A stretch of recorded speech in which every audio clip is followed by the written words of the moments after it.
Welcome to Business Prowess with Rafael and Dr. Andrea. Our show will bring you the best insights, ideas, and inspiration from successful entrepreneurs and CEOs in the business world. Don't miss out on the opportunity to learn from the best and stay ahead of the game. Sifu Rafael is the founder of 5 unique shows. He's a fitness professional, solutions expert, executive coach, and head instructor at Max Martial Arts and Fitness in New York. Dr. Andrea Adams-Miller is an award-winning international keynote speaker, best-selling author, and CEO of the Red Carpet Connection Publicity, Publishing, and Talent Agency, and CEO of IgniteYourRelationship.com. Known as the Dream Maker, she makes visionaries' dreams come true, bigger than they ever dare to desire. Dr. Andrea, happy Friday. How are you today? Happy Friday and Happy New Year. Yes, Happy New Year. I want to take a little bit of time to ask our audience to send some prayers to the Escobar family. Our good friend and brother to me, I believe, Jose Escobar, his 5 kids have had a terrible illness that has landed 2 of them in ICU. One of them being Dominic, who is 3 months old only, and then Judah, who's only 2.5 years old, and all the way to his 7-year-old. So these 5 children are suffering right now, and it's been developing since New Year's Eve, and it's so for me, it's so heartbreaking when all I can do is pray, right? Because I'm not there, I can't physically help them. And I know you've been noticing what's going on. What are your thoughts as well? So I know they were at 2 different hospitals. I know Dominic, the littlest one, he's only 2 months old, was airlifted to a bigger hospital in DC yesterday. And then in the middle of the night, early this morning, Judah was kind of backtracking a little bit. And he was also then by ambulance to the same hopefully NICU unit in DC. So they're just thinking what I love is they're just so positive. Their posts are super positive and they're just asking people for prayers. They're a Catholic family. They're very, very devoted to their faith. And so they're just asking for prayers. And I actually have been posting his Venmo and meal trade, because people don't realize when you have a family like that that's separated, Katie and Jose need to eat and have resources. And so I've asked people to just send them a little bit of cash in hand so they can be managing things and not worry about everyday life. And the meal train is you can either provide and cook a meal and take it, or contribute money so they can call a DoorDash or go and get groceries, because I'm sure parents and other people, friends, are helping, babysit. And so it's a crazy time for them and they really need our support. So it's so I'll put the links to be able to help in the postings here in just a second. So I'll get those out. That's incredible. Thank you for doing that. And when somebody would say, why on earth would they going through all this trouble, would they take the time to post in between things? And I believe that the main reason for posting is to let people know, because they have friends all over the world. And you and I, we're their friends. And we wouldn't know that if he had to call everybody, he wouldn't have time for anything. So a post allows his friends and family and neighbors to know what's going on. And with the updates, we feel like we're part of it, because prayer is such a powerful tool that we can use. So I'm always looking forward to his posts. And yes, I did see the one where he posted at 1 a.m. where everybody's together finally. And one of the things that a lot of people do when they're in a bad situation, they always ask, help me, help me, help me, instead of saying, I am praying that this will come to a better situation. Instead of saying, I wish for, that I'm grateful for. So, and I believe that Jose and Katie are extremely religious as we are, as I am. And I've been praying the same thing for them, that we're looking for the whole family to be together. And kind of, they are in the hospital, but with the two kids, but the other two kids are with the older son, which is Noah, and the in-laws are in there as well. The grandparents, should I say. And it's an important aspect for everybody. If you're listening now, you have no idea how powerful your prayer could be. So I know we're starting this show. It's going to be a great show. We have a great friend of us, both of ours, coming on the show. And just if everybody can just take a minute and say a little prayer for Jose Escobar, Katie Escobar, and 5 children. And their 6th child, which is Noah, is not sick. He's the oldest one. He's about 17. And so it's important that the prayer reach them in a positive way. Well, I'm glad we were able to send some love out. And Jose is not the kind of person who is an asker. You know, he's always giving to other people. So this is a great way a great way to have a laugh and to help others. Absolutely, absolutely. Let's go ahead and bring our great friend Scott. Scott, how are you, my friend?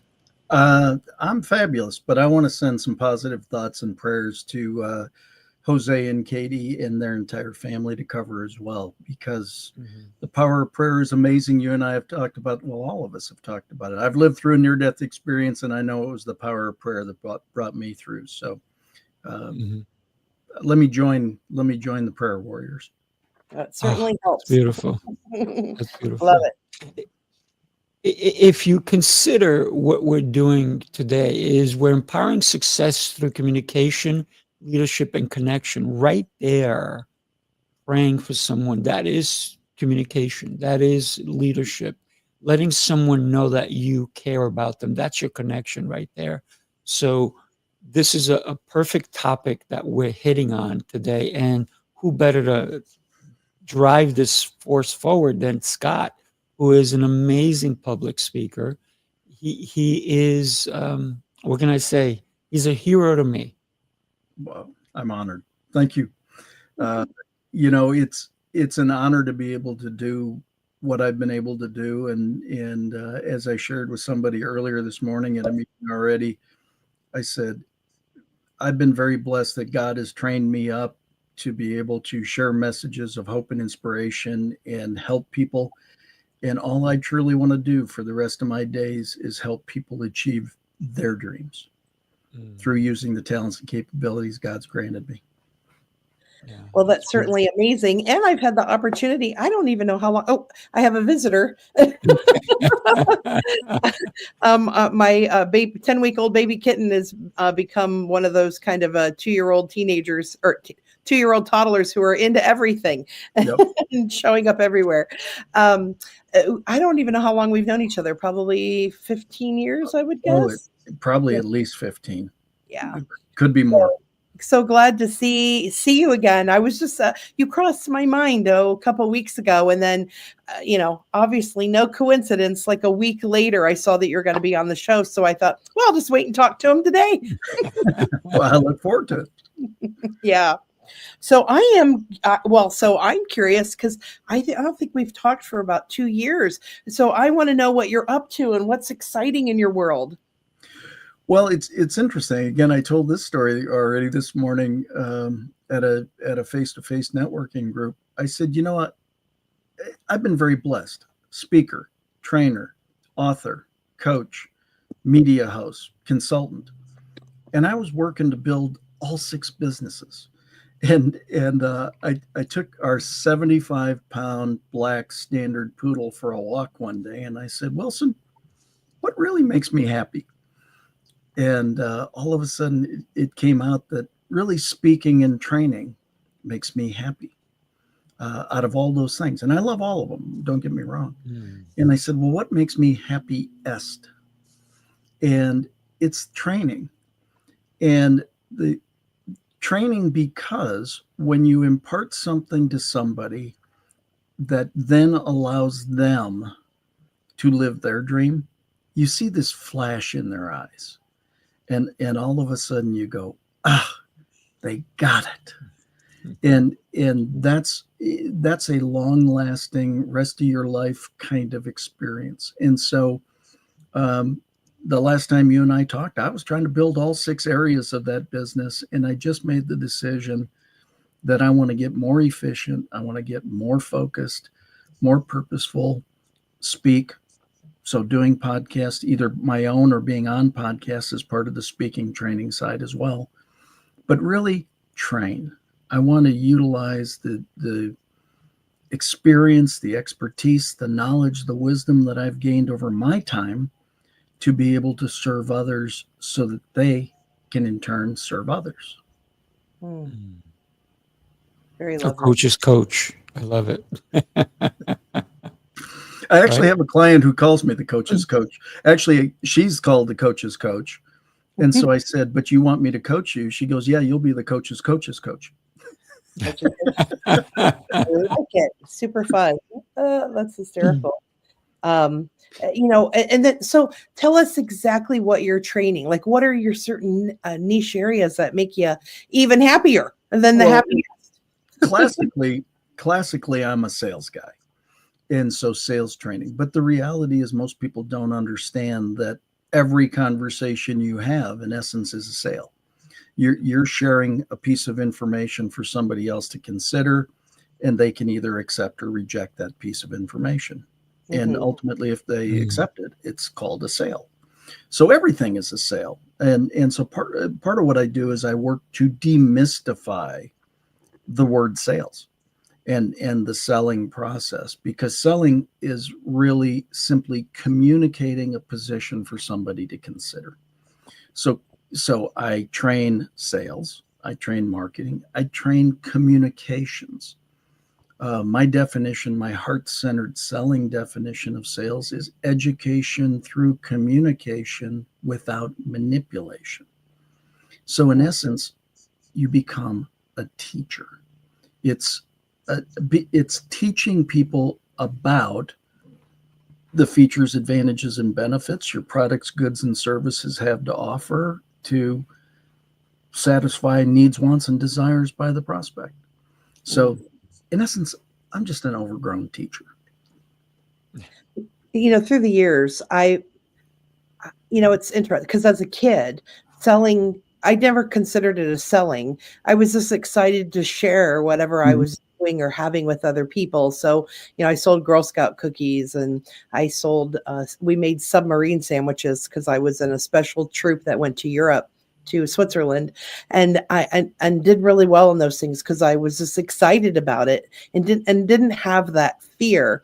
And then somewhere along like the last 10 years, I got that fear. And I think part of it was who I was aligned with. So I saw how they were selling, and it was gave me an icky ooh feeling.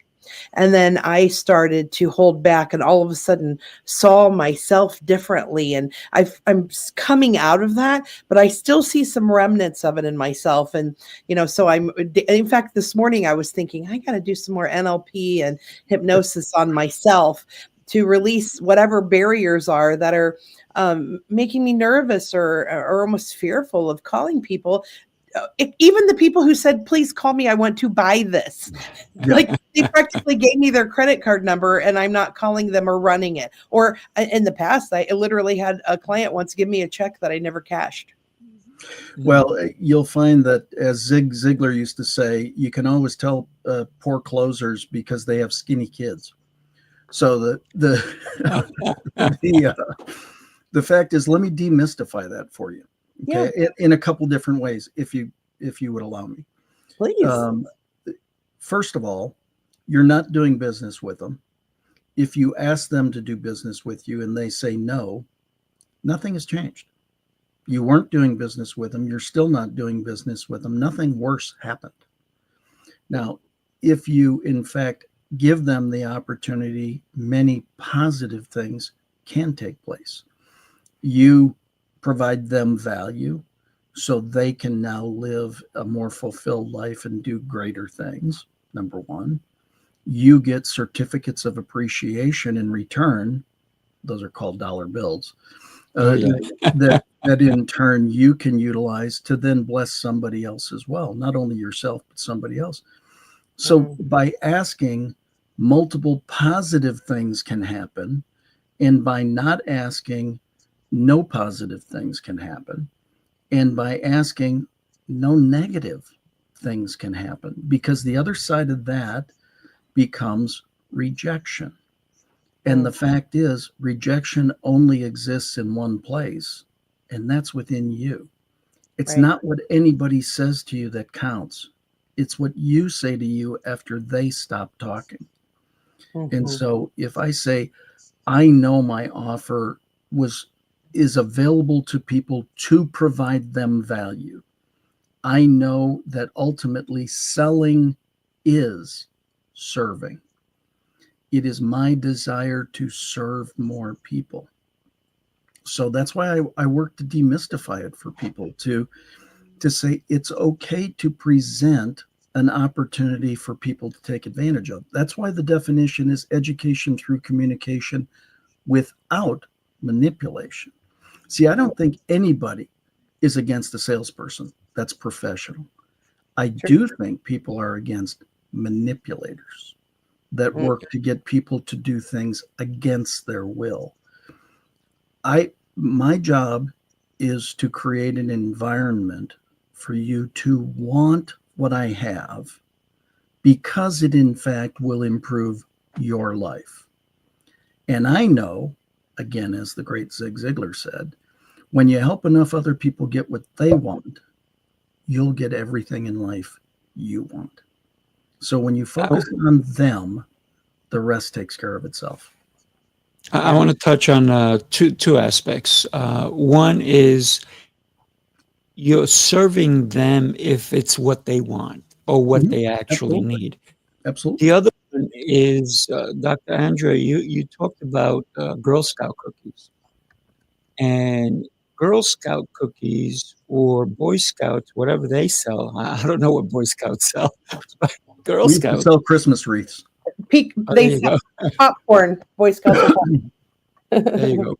But it's not as popular as Girl Scout Right. cookies. And the reason for it is because who doesn't want to buy a cookie from a little Girl Scout, right? And who do you think was the highest grossing sales in Girl Scout cookies this past year? How did they get to be number one? Because that's the goal, right? Everybody tries, because they're going to get prizes and so forth. Yeah. A Well, little girl,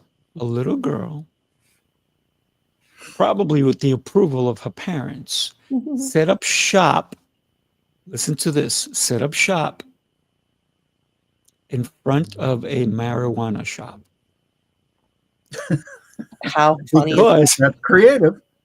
very extremely creative. And so even though it was a negative, there people who do drugs are going to eventually have the munchies. So why not sell them the munchies afterwards, right? So brilliant, you think about it. And they did want what she had to offer.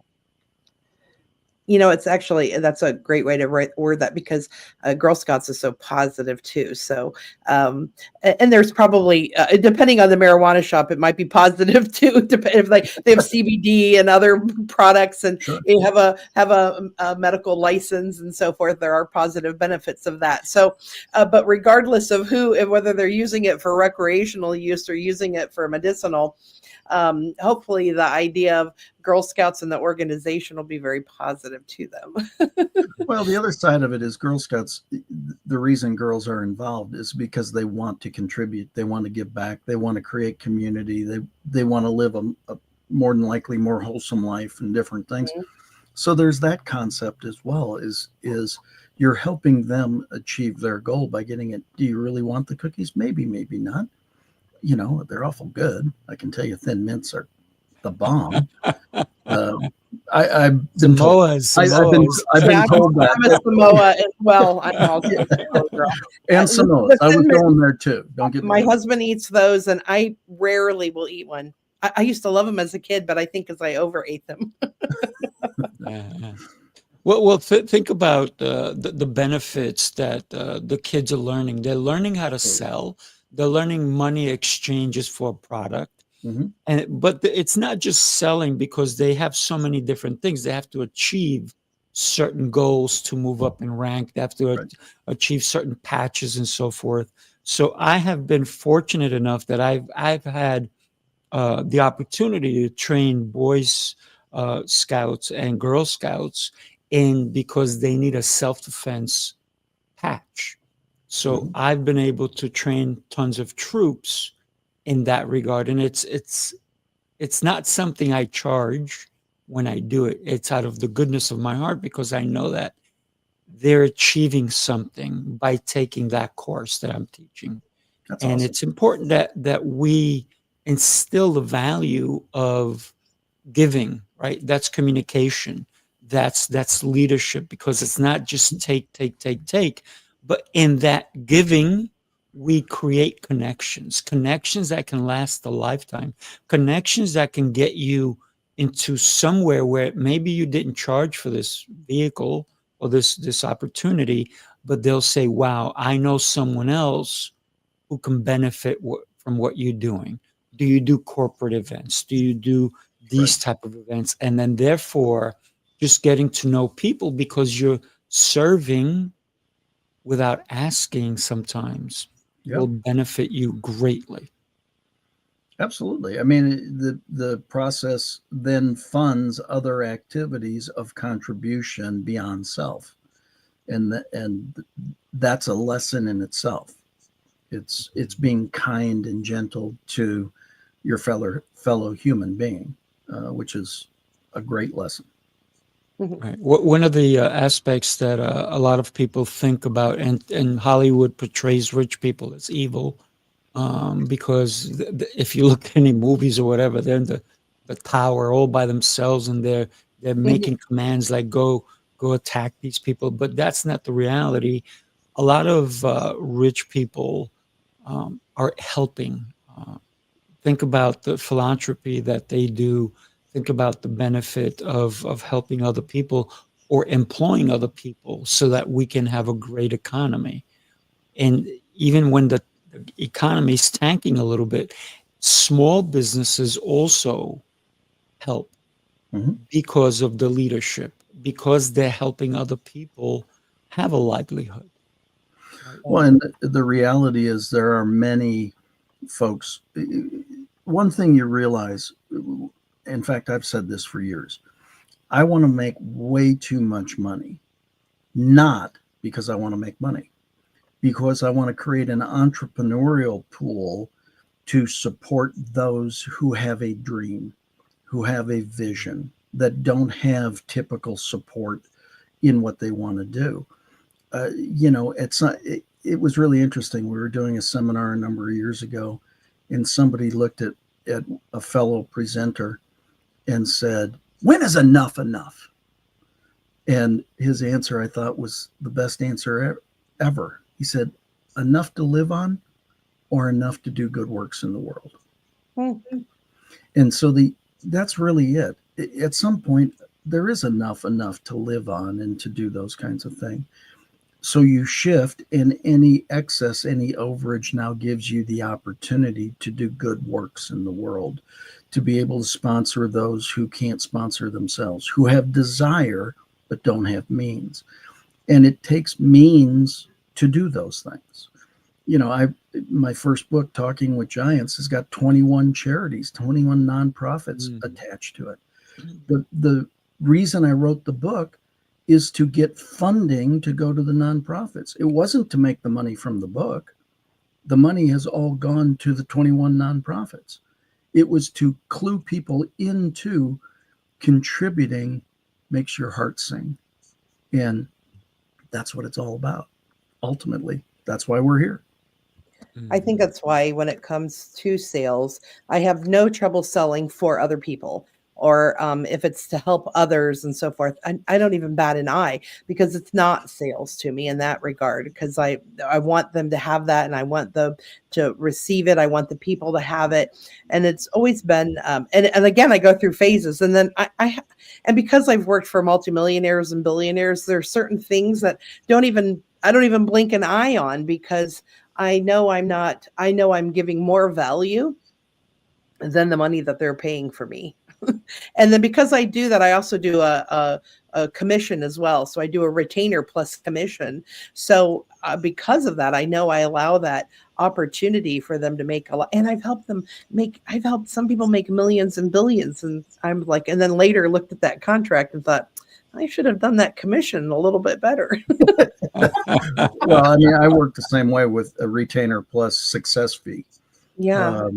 And so, I mean, there's an example just of languaging, taking the word commission and turning it to success fee. I love it. Right. I mean, communication is a very powerful thing. Our word choice is absolutely amazing. Mm-hmm. And the higher your level of word choice, the higher level of life you'll have, quite frankly. Mm-hmm. You know, you can be street if you think it's cool, but not everybody responds to street. And I can tell you, me talking street would look hypocritical. It would look ridiculous, because that's not where I came from or who I am or things like that. It's not that it's a bad thing. It's just a thing, right? And so, you know, power up, level up. It's one of the examples I give often. When somebody, let's say you're going to a Starbucks, and if a young lady gets there at the same time I do, I open the door. Typically, she'll say thank you. Most people would say you're welcome. I don't say that. I say it's been my honor. You just level up your communication, and it's amazing the difference. They stop immediately, and they go, wow, nobody's ever responded to me like that. It's one of the things you do to differentiate yourself is what you communicate. Lovely. Yeah, the power of words. Yeah, go for it, Dr. Andrea. Well, see, I was going to address you, Sifu, so it was perfect that you also were thinking that way, is because Sifu has this communication company, and so he's also talking about communication and words. And I love it when I'm around peers who call me on it. So like I'm not the person who would go, oh my gosh, I can't believe you just corrected me saying commission, or because it's not a correction, it's just an upscale. Like, why wouldn't you up me? Please let me know if I'm saying things that could be even better. To me, that's not a critique or a criticism. It's a gift. And not everybody responds that way, but I love it. And I do it to my friends all the time. We were on some kind of a business call yesterday with some clients, and one of the women had expressed she said, if that happens, and said, blah, blah, blah is really hard. And then, so I called her on both of them. I said, if or when it happens, and hard, who says it's hard? Who are these people that says it's hard? And why are you believing them? What made them, the tell all, know all that something is hard or not hard? Yeah. And I said, maybe you're talking to the wrong people. You need to talk to somebody who found it easy. Yeah. What just popped into my mind is when it happens, it will be rewarding. Yeah. And so again, I mean, word choice is an amazingly powerful tool. And if you want to up your game, and as an example, people, sales, oh my goodness. I never close a sale, never, but I do secure a lot of agreements. See, that's just another example of changing the words. And as soon as you change the words, you change the tone. I don't want to close anything. I want to open relationships. I want to secure agreements with people. That is funny that you mentioned that, because we talk about having a relationship with people, and then we use the word close. And then close means, like, to me, close are like when you go and meet people who wanted to sell you something. I always call them one night stands, because they want you to buy something and then they're never going to talk to you again. It's like, what was up with that? You want to have a long-term, I would rather them date me and have a long-term relationship. Well, that's why I train sales forces to say either open the relationship or secure the agreement, because it's an agreement is a mutual thing between multiple parties. And so if I confirm the agreement, secure the agreement, all that means is now we're arm in arm. Let's go get the marketplace. Let's go serve some people. Let's go make some things happen. Love For it. example, think of anything you bought recently, a high ticket item. After you bought it, what was the connection like? See ya. Thanks for buying it. I made my commission. And they don't reach out. I bought a new car last February. Never heard a word. Crazy. Can you imagine when I'm ready to buy? I'm actually looking to buy another one. Well, Guess what? You probably won't go back to that person. That's one of the concepts I share in my trainings is the 72-hour call. And the 72-hour call is a call 72 hours after the successful transaction in delivery of the offer, to just go, hey, Rafael, I want to thank you again, wanted to check with you, make sure everything got there on time, everything worked out the way it was supposed to. Just know that I'm here for you. Is everything good? It takes 15 seconds, for goodness sakes. But it solidifies a connection for a lifetime, potentially. It does. For example, I buy fabric to we make our own kung fu belts. I wondered. I was like, I'm like, get to it. What are you making? Well, I like to sew, so I can make you curtains. I can fix your dresses. I can do whatever, because I love it. I get bored when I can do nothing, right? So for me, we make all the belts. And everybody's like, wow, these are high quality. I'm like, yeah, we wouldn't get anything otherwise. And that fabric, once I made a purchase, constantly is sending me emails, text messages about, we have a sale, we have an opportunity, this is up, this is going on. And recently I went to one of my favorite sushi places, and I was ordering out, and it was, I think, 2 days before the end of the year, right? And I go in and I pick up my thing, and the lady goes, do you like this? And I'm like, oh, that's really nice. She goes, okay. And then she leaves, comes back, wraps it in a nice bag, and says, happy holidays. And they didn't have to do that. I was happy for my food. They do great food. Every time I go in there, the owner comes out and says to me, how's business? How's this? Because she knows I'm not that far away from her with one of my businesses.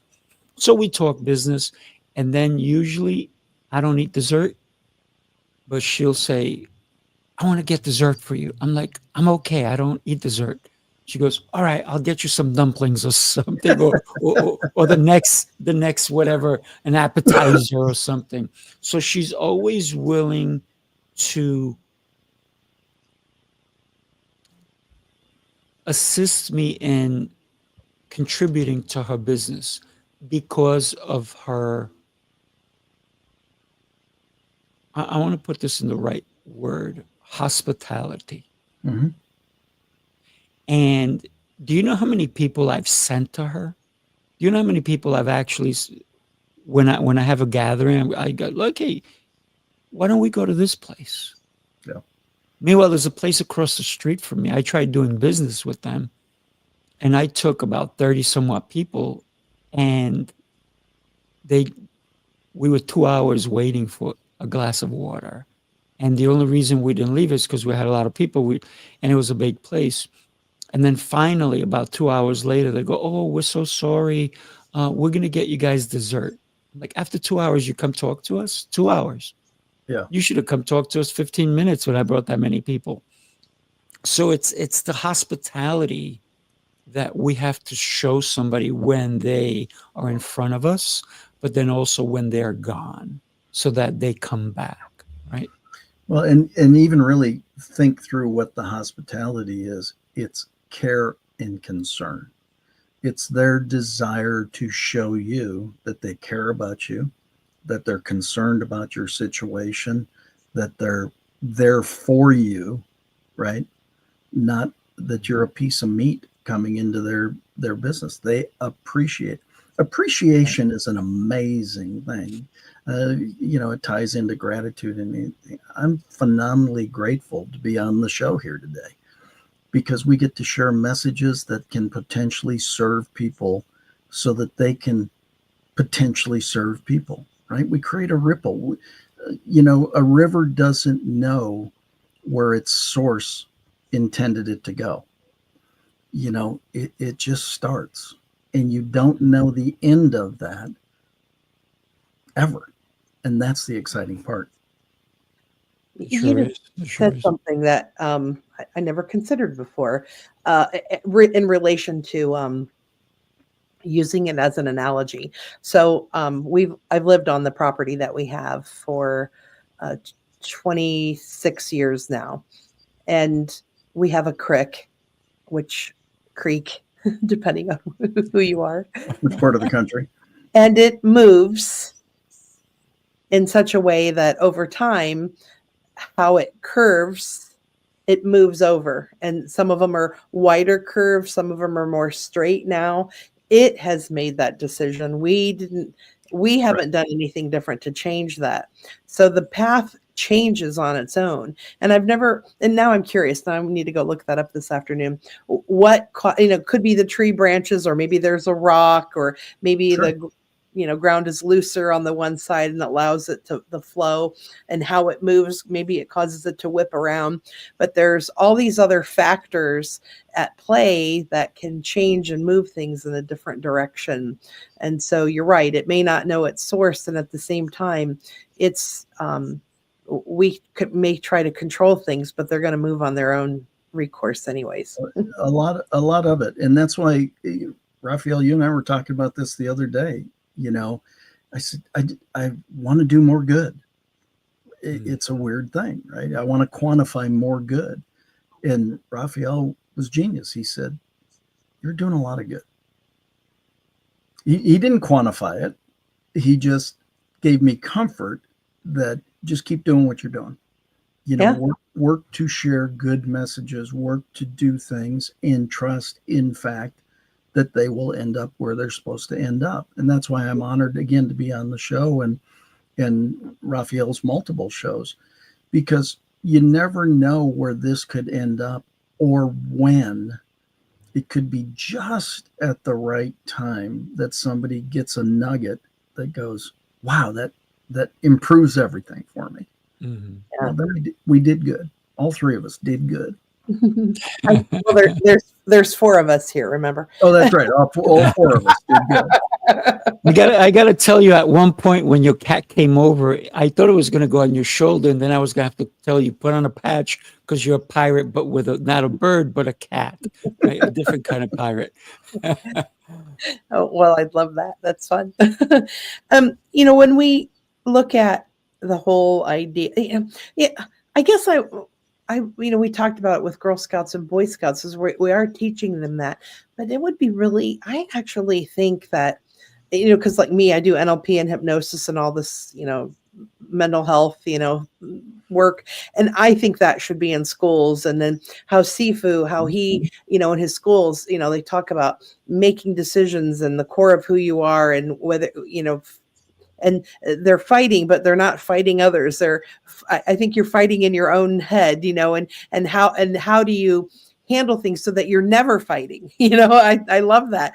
And then with selling, and how we were talking today, I'm like, I feel like the core of what really matters in the world doesn't get included in our education, and that would make our math and our English and our writing so much better if they had these mental skills to know how to communicate and to be able to entice and enroll people into what they're interested in. And be able to make decisions of balance on whether to how to handle and to disarm someone else, and to have that, the resilience, all the tools that us three are talking about. I'm just thinking that if us three were around a group of kids on a regular basis, how different their life would be.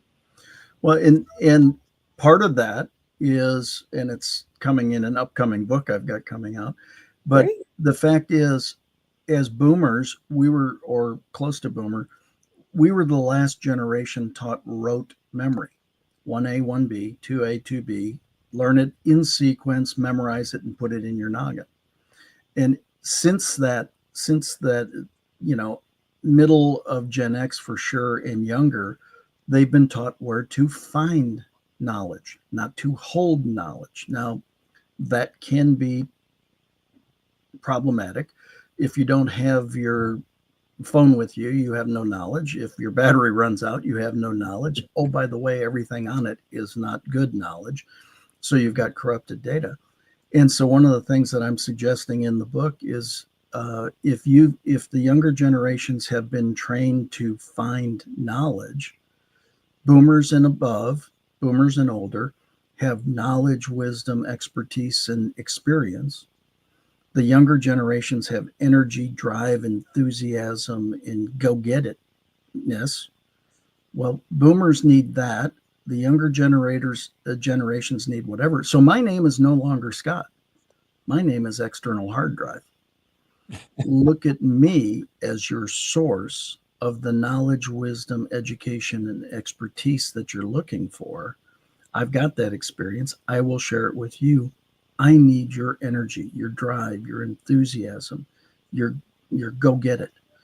And what a great way to come together between the generations and, quite frankly, as a world, and start working and talking together again. Oh, yeah. Dr. Andrea, when you mentioned that we communicate a little differently in the martial arts, let me put it to you this way. When I was younger, I was a bouncer in New York City for 5 years. Mm-hmm. I was the only bouncer who did martial arts. Everybody else, they knew how to fight. They were big. Some of these guys were 6'4", 300 and somewhat pounds, and they were monsters. I was the only one that didn't fight when there was a fight that broke out. Sometimes we had people come in, knives, chains, guns, the whole deal. I was the only one that the police never came looking for the next day because they got beaten up, because the patron got beaten up. I was the one that people looked at me and go, why is he a bouncer? He's so little. I'm 6'1". And they're like, the other guys tower over him. And a lot of times when the owners would say, well, what could you do? I said, well, throw me the biggest guy you want. And I would handle him. And so I became a bouncer for them. What wound up happening, and the reason the police never came looking for me, is because I was always in the front. When there was a fight, I was the one breaking it up, trying to get things in order. It wasn't just me, it was other bouncers also. But I was the one that would whisper in the ear of the person. And this is what I would say. Do you want to go home or do you want to go to jail? And the other bouncers were just pounding them, or, pushing them around or whatever. And I would just hit them for a second, communicate with them that I cared. And I know maybe they were drunk. And you know what? I never took it personally. People swung things at me, bats, the whole deal. It was never personal. So for me, it was about how can I help you? And guess who the owners always loved having around? This guy. Yeah. Because their patrons were never hurt by me.